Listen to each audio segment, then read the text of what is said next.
سب سے پہلے میں آپ سے جاننا چاہوں گا علی ظفر صاحب کہ آپ کو تو پتہ ہی ہے، لیکن میں آپ کو بتا دوں کہ پاکستان بار کونسل جو ہے اس نے کیا کہا ہے. آج پاکستان بار کونسل نے کہا ہے کہ الیکشن میں سیاسی جماعتوں اور آزاد امیدواروں کو لیول پلینگ فیلڈ اور مساوی مواقع فراہم کیے جائیں، انتخابی عمل میں منصفانہ طریقہ کار اور شفافیت کو یقینی بنایا جائے، اور پاکستان بار کونسل کو الیکشن کے طریقہ کار، حلقہ بندی اور نشستوں کی تقسیم پہ چیف الیکشن کمشنر کے طرز عمل پہ سخت تشویش ہے. ان کی موجودگی میں منصفانہ شفاف الیکشن نہیں ہو سکتے.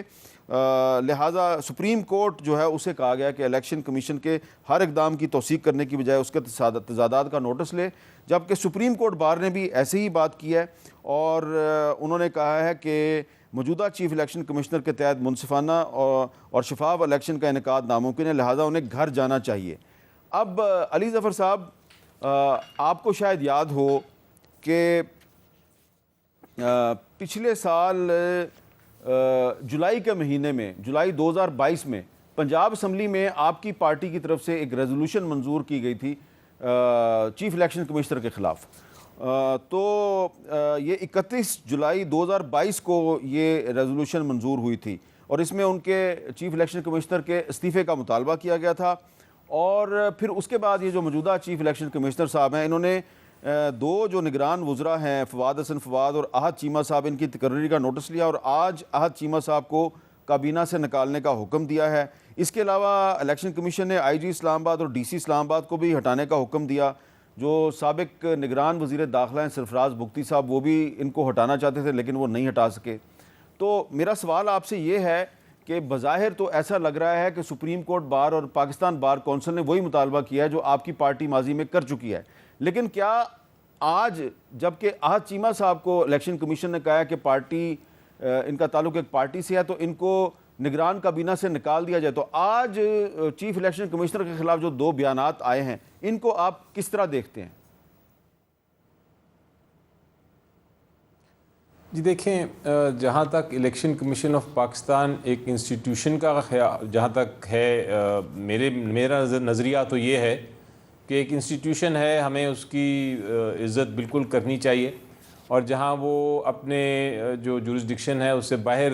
کوئی بات کرتے ہیں یا کوئی غلط فیصلہ کرتے ہیں، وہاں تک تنقید بھی کرنی چاہیے. ہم نے کی بھی اور کرتے آ رہے ہیں. ابھی ہم بار بار دیکھ رہے ہیں کہ جو ان کے فیصلے ہیں جو اسپیشلی پی ٹی آئی کے خلاف ہیں،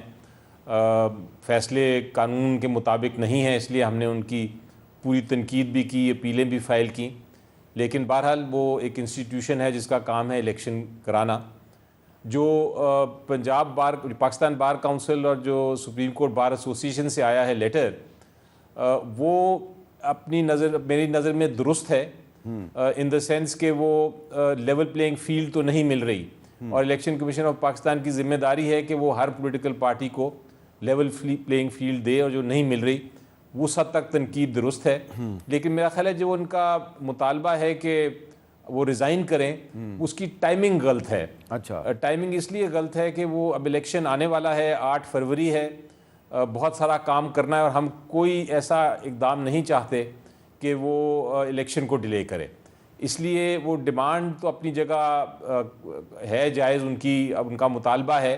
لیکن اس کی امپلیمنٹیشن مجھے نظر ہوتے ہوئے نہیں نظر آتی، اور دوسری ہونی بھی نہیں چاہیے، کیونکہ فی الحال ہمیں ضرورت ہے کہ ایک الیکشن ہم کرا لیں، اس میں کوئی مزید ایسے رکاوٹ نہ آئے. اگر الیکشن کمیشن تبدیل ہونا ہوتا ہے تو پھر وہ بہت سارے مسائل پیدا ہوتے ہیں، قانونی پیچیدگیاں. تو میرا خیال ہے یہ ڈیمانڈ کی سیاسی اہمیت تو بہت ہے اس ڈیمانڈ کی، لیکن قانونی کوئی گنجائش نہیں نظر آتی مجھے.